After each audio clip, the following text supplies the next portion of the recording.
Chers amis internautes, bonjour, je suis Thierry Jamin de l'Institut Incarri Cusco.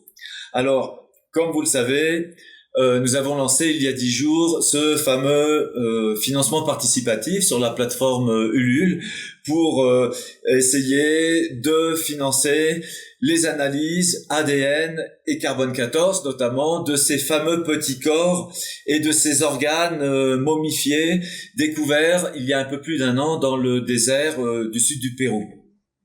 Alors au jour d'aujourd'hui, nous sommes à 24% et un petit peu plus de 7 000 euros sur les 29 000 que nous essayons de récolter pour lancer dès que possible les analyses ADN et carbone 14 notamment sur certains de ces artefacts pour déterminer si oui ou non nous sommes en présence d'une fraude, d'un fake, ou s'il s'agit véritablement d'objets biologiques anciens, peut-être des cultures Nazca, Paracas ou d'une culture encore inconnue.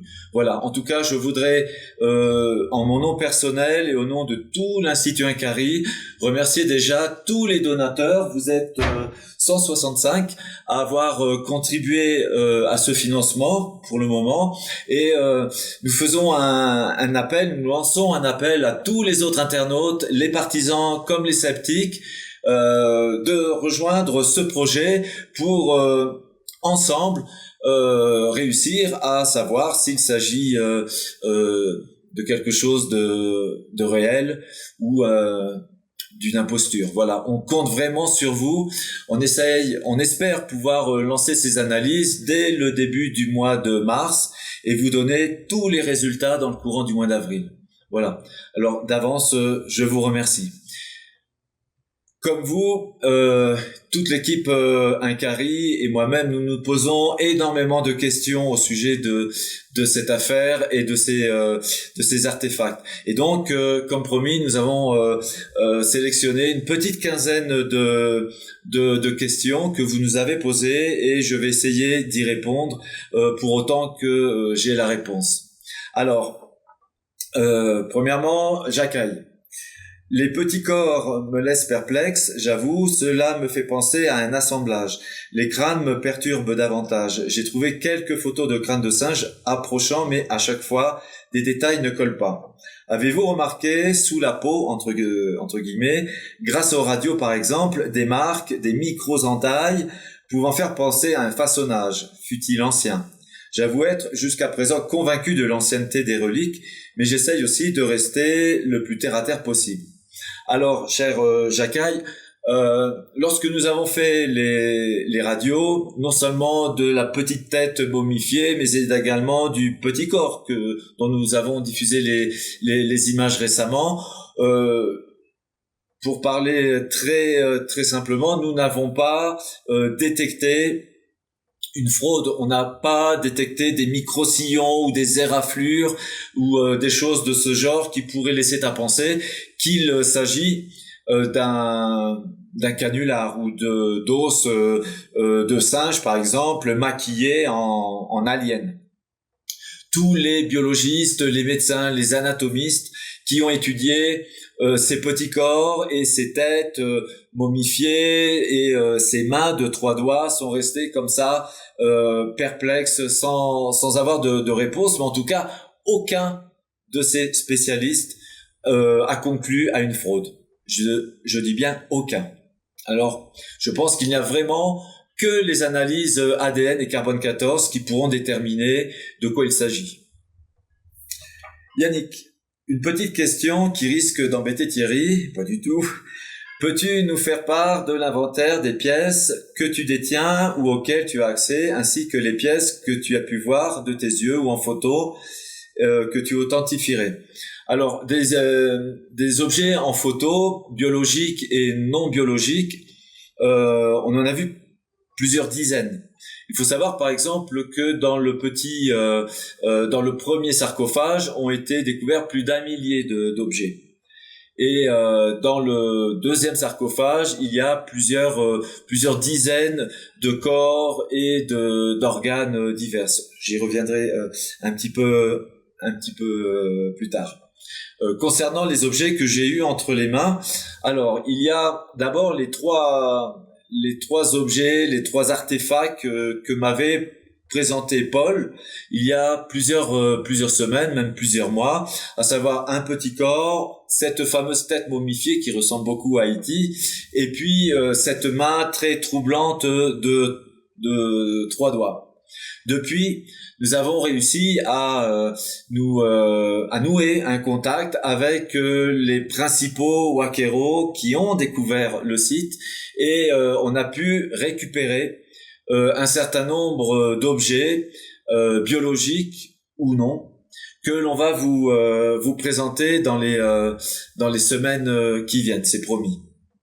Notamment ce petit corps dont on a diffusé les images il y a quelques jours, et d'autres choses que l'on vous réserve dans les semaines qui viennent. Ça n'a pas été simple et on a pu les récupérer grâce au soutien actif d'un internaute qui désire rester pour le moment du moins dans l'anonymat.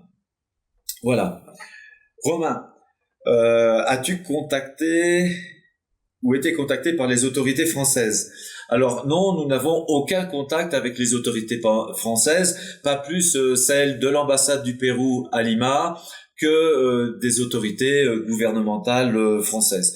D'ailleurs, on est ici au Pérou. Je pense que les politiques, les responsables gouvernementaux, les premiers intéressés, ce sont ceux du Pérou avant les autorités françaises ou d'autres pays. J'imagine que vu la transcendance potentielle de cette découverte, si elle est exacte, j'imagine donc que plusieurs gouvernements doivent suivre cette affaire de toute manière de très près. Michael, je ne comprends pas comment les divers gouvernements ne s'impliquent pas plus si les faits sont avérés et avec l'ampleur que cela prend. Pour le moment, la seule chose que je peux vous dire, c'est que le gouvernement péruvien est au courant et suit cette affaire de près. Mais malheureusement, je peux pas vous en dire plus pour des problèmes de discrétion. Cédric. Bonjour Monsieur Jamin, tout d'abord très heureux de constater que cette découverte pourrait remettre en question notre vision du monde. Et j'aurais deux questions. N'avez-vous pas peur que les résultats soient trafiqués si de la part des autorités ils se sont toujours donné autant de mal à cacher des découvertes qui remettraient en cause notre histoire? On est en droit de se poser la question jusqu'où ils peuvent aller. De plus, j'aurais aimé savoir ce que vous savez par rapport à ce que vous a dit les pilleurs, ce que vous ont dit les pilleurs de l'architecture du tombeau et de tout ce qu'il y a dedans. Alors, en ce qui concerne les résultats qui pourraient être trafiqués, c'est précisément la raison pour laquelle nous maintenons nos laboratoires de référence secrets. On n'a pas diffusé le nom d'aucun laboratoire et nous ne les rendrons publics, qu'à l'issue des analyses, c'est-à-dire dans le courant du mois d'avril, où on vous communiquera tous les documents d'analyse et vous saurez tout le nombre des laboratoires et même le coût financier qu'ils nous ont demandé, sachant que certains laboratoires réaliseront quelques analyses particulières à titre gratuit. Alors concernant le site en lui-même, on sait qu'il est dans la région de Nazca. On peut pas être plus précis pour des raisons de confidentialité pour le moment. Et on nous a parlé de plusieurs niveaux de tunnels, de salles et d'architecture un peu comparable à l'architecture des Incas, avec des blocs taillés et joints sans mortier. Voilà. Les Wakeros m'ont également parlé d'une pyramide, mais qui doit plutôt correspondre à une montagne naturelle ensablée. Voilà ce que je peux vous dire concernant ce fameux site. Jean-Marc, Thierry, peux-tu nous en dire plus sur Paul, tout en respectant sa volonté de garder l'anonymat, ses rapports ou liens avec vous et avec les Wakeros? Alors, en ce qui concerne Paul, c'est la personne qui nous a contactés dès la fin du mois d'octobre pour nous sensibiliser sur les artefacts qu'il avait réussi à récupérer de la part de ces Waqueros. Et c'est grâce à lui, au départ, si cette affaire a pu prendre la dimension qu'elle est actuellement en train de prendre, puisque grâce à Paul, on a pu diffuser les images des objets biologiques qu'il avait chez lui. Alors, c'est un ami de très longue date de ces Waqueros.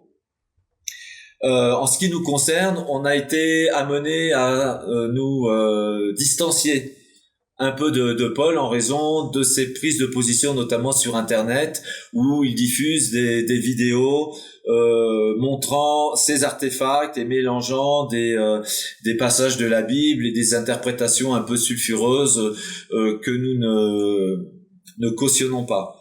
Voilà, donc on a décidé de prendre nos distances avec Paul. Julien, a-t-on réussi à localiser l'endroit où cette découverte a été faite? Et si oui, quand est-ce qu'une expédition va être lancée pour savoir ce qu'il y a vraiment? Alors, je vous répondrai, oui, on sait à peu près où est le site. Une expédition scientifique, ce sera pas pour maintenant. Nous avons des liens d'amitié, de confiance avec les Waqueros, et on ne peut pas déclencher une expédition sans conséquence par rapport à nos rapports avec eux. Ce que nous cherchons à faire pour le moment, c'est de sauver le maximum d'objets biologiques, d'objets archéologiques qu'ils ont récupérés et qui sont dans différentes cachettes dans différentes villes du sud du pays. Voilà. Et on espère, au bout du compte, pouvoir accéder au site et l'étudier comme il le mérite. Je pense même qu'à un moment donné, les Waqueros vont laisser le site à la science. C'est en tout cas ce qu'ils m'ont expliqué. Une fois qu'ils auront exploité le matériel qu'ils ont découvert, ils laisseront le site aux scientifiques. Voilà, c'est en tout cas l'engagement qu'il a pris devant moi il y a quelques semaines. Alors, la question suivante, Yannick, si à la connaissance de l'affaire des personnes du gouvernement se font passer pour de riches collectionneurs, réussissent, comme vous l'expliquez, à se faire conduire sur place les yeux bandés, avec l'hypothèse d'avoir eu des traceurs GPS, avez-vous un plan B? Alors, encore une fois, pour nous, l'objectif final, ce sera d'arriver sur le site. Mais je doute que des membres du gouvernement péruvien puissent parvenir à ce site, car ils sont très très précautionneux, ces fameux Waqueros. Ils font bien attention que les personnes n'aient pas de GPS, même dans les appareils photo où on sait qu'on peut mettre un GPS, un système GPS. Et donc il n'y a pas de plan B. Pour le moment, nous continuons les investigations et on essaye de récupérer, comme je l'ai dit, du matériel biologique qui serviront aux analyses, et on essaye de localiser ce site et de convaincre les Waqueros de nous y conduire. Joe, bonjour Thierry, pouvez-vous nous dire si les Waqueros vont préserver les reliques restant dans les sarcophages et s'ils sont coopératifs pour trouver une issue favorable à la préservation du site? Alors, malheureusement, dans les sarcophages, il n'y a plus rien. Ils ont trouvé 2 sarcophages. Il est fort possible qu'il existe d'autres lieux dans ce site où serait déposé du matériel archéologique ou du matériel comparable et même du matériel encore plus extraordinaire. On nous parle en effet de 3 portes situées à côté du 2e sarcophage qui resteraient encore scellées. Les Waqueros n'ont pas osé fracturer ces portes. Ils m'ont parlé d'une espèce de pierre qui dépasse du plafond, et qui pourrait correspondre peut-être à un système de sécurité. Donc jusqu'à aujourd'hui, ils n'ont pas osé défoncer ces portes pour savoir ce qu'il y avait de l'autre côté. Mais en tout cas, ils continuent de dégager les galeries, les souterrains dont ils m'ont parlé pour trouver ce que renferme le site. Des objets à vendre, malheureusement.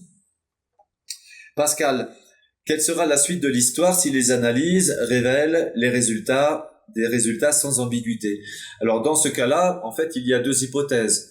Soit il s'agit d'un fake, d'une fraude, et dans ce cas-là, on referme le dossier et il y a basta. Et je peux vous garantir que ici à l'Institut Inqari, nous leur ferons pas de cadeaux, on les dénoncera et même jusqu'en justice, nous pourrons aller pour leur demander des comptes.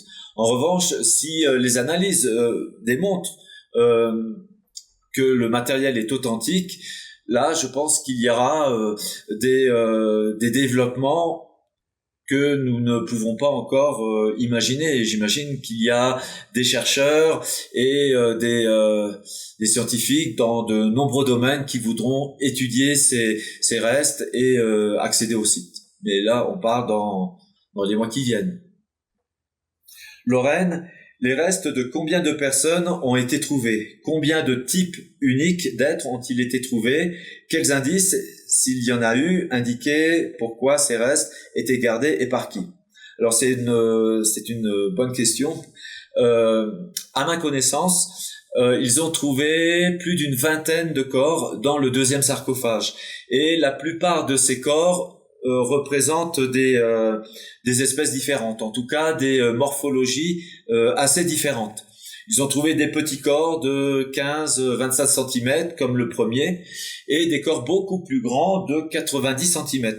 Le Wakero qu'on va appeler Mario, Mario m'a informé qu'ils avaient réussi à rentrer en possession de 3 petits gris, c'est ses termes à lui, de 90 cm. Vous savez, cette petite tête momifiée qui ressemble un peu à E.T. de Steven Spielberg, eh bien, ils ont pu mettre la main sur 3 corps complets de cette espèce. Et puis, on m'a également parlé d'un alien de taille humaine qui serait en position fétale avec un crâne allongé et qui serait toujours à côté du second sarcophage. Ils ont également trouvé des crânes de très grande taille qui sont également toujours insérés dans des parois de ce fameux site. Et puis on m'a parlé aussi de fœtus aliens que je n'ai pas vu mais dont ils m'ont fait des descriptions assez précises. Voilà. Quels indices s'il y en a eu, indiquaient pourquoi ces restes étaient gardés et par qui? Alors, je n'ai pas d'explication véritable sur la nature de ce site. Ce que m'a dit Mario, c'est que eux, alors c'est encore une fois leurs interprétations, c'est pas la mienne, eux avaient le sentiment qu'il pourrait s'agir d'un site dans lequel une espèce se livrait à des expériences génétiques et en contact avec la civilisation Inca. Voilà. Mais encore une fois, c'est une interprétation qui n'engage que les Wakero, qui ne m'engage pas ni moi ni l'Institut Inqari. Hein? Gladys, quel est votre avis sur cette histoire de lutins et autres créatures vues par les Wakeros? Autant je crois fortement aux momies, autant j'avoue être sceptique sur cette histoire de créatures. Alors, bon, personnellement, je serais quand même tenté d'ajouter accorder du crédit au témoignage de ces Wakero. Ils m'en ont parlé avec toute leur sincérité. Ils m'ont même décrit ces petites créatures qui mesuraient à peu près 40 cm, qui sont apparues à plusieurs reprises dans le site. Et quant à la grande créature qui n'avait pas les yeux lumineux bleus comme me l'avait dit Paul, mais plutôt de couleur jaune, il a disparu en un éclair lorsque les Wakero se sont penchés vers un puits dans lequel ils ont fini par trouver le deuxième sarcophage. Donc, à titre personnel, j'aurais tendance à les croire. Par ailleurs, ils m'ont parlé de cette énergie électromagnétique qui empêche les matériaux, les machines, les appareils photo, etc. de fonctionner. Je pense que si il y a vraiment une énergie électromagnétique de cette nature, cela renvoie peut-être à une source d'énergie qui se trouve peut-être encore dans ce site et qui est encore active. Donc cela peut nous faire penser à peut-être une population qui serait toujours présente sous terre dans ce site. Enfin, une dernière question, Anne. Sommes-nous en présence d'une nouvelle espèce de Wakeros dans le sens où ces gens n'ont d'habitude pas trop d'éthique, si ce n'est l'appât de l'argent? Ne craignez-vous pas que l'histoire s'ébruite et plus ils vont avoir des propositions et d'offres alléchantes financièrement, autres que la nôtre, ne devons-nous pas craindre que ces artefacts disparaissent aussi vite qu'ils sont apparus? Alors malheureusement, Anne, ces Wakeros n'ont pas beaucoup d'éthique et la seule chose qui les intéresse, c'est l'argent. Et ils cherchent à vendre ces objets en toute discrétion parce qu'ils ont conscience qu'il s'agit de matériel un peu spécial et naturellement au plus offrant. Comme je l'ai déjà expliqué, mais je vais encore vous l'expliquer, ces petites créatures de 90 cm, ces gris, tels qu'on les a décrits par exemple à Roswell, eh bien ils en demandent 80, 100 000 dollars l'unité. Et cette fameuse feuille d'aluminium ou de ce qui ressemble à de l'aluminium avec mémoire de forme, sachez qu'ils en demandent plusieurs centaines de milliers de dollars et qu'un Japonais a offert à Mario 500 000 dollars pour les récupérer parce qu'ils en ont découvert plusieurs. On m'a aussi parlé d'une lueur bleuâtre qui émane de ces feuilles la nuit. Voilà, donc malheureusement, l'unique chose qui intéresse les Wakeros, c'est l'argent, et l'argent qu'ils pourront en tirer. Voilà, chers amis, si vous avez d'autres questions, n'hésitez surtout pas, et avec le plus grand plaisir, j'y répondrai. Je vous donne rendez-vous lundi avec Laurent Freeman dans Stop Mensonge et jeudi prochain avec Nora sur Nurea TV. Et je compte sur vous pour nous poser de nouvelles questions, même dérangeantes. Nous, on fait un maximum de transparence sur cette affaire et donc il n'y a pas de souci. On vous attend la semaine prochaine et en fin de semaine pour de toute façon de nouvelles questions. Voilà, je vous souhaite une très bonne semaine. Merci, un grand merci aux internautes qui nous ont rejoints sur ce projet Ulule. Et on invite encore une fois tous les internautes, les passionnés, les partisans, les adversaires, les sceptiques à se joindre à nous pour prouver soit qu'il s'agit d'un fake, soit qu'il s'agit de matériel authentique. Voilà. À très bientôt. Bon week-end. Ciao.